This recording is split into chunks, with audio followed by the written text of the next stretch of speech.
एक बहुत अमीर और शक्तिशाली राजा था, लेकिन वह बहुत घमंडी था। उसे अपनी दौलत और ताकत पर बहुत घमंड था। एक रात एक विनम्र भिखारी महल के बड़े द्वार पर आया। उसने एक कटोरा पकड़ा हुआ था और राजा से विनम्रता से चावल मांगे।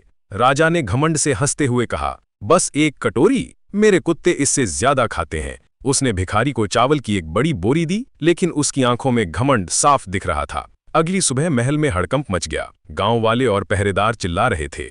अन्न भंडार खाली थे और खजाना लूट लिया गया था। राजा को जब ये पता चला तो वह गुस्से और हैरानी से भर गया।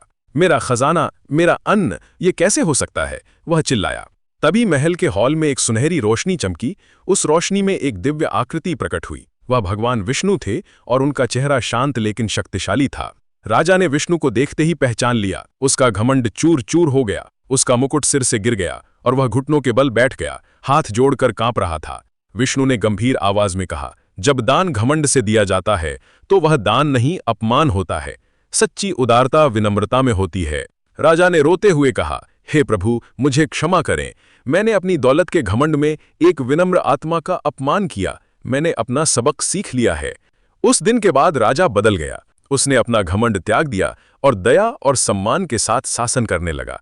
वह अब समझ गया था कि सच्चा धन लोगों की मदद करने में है,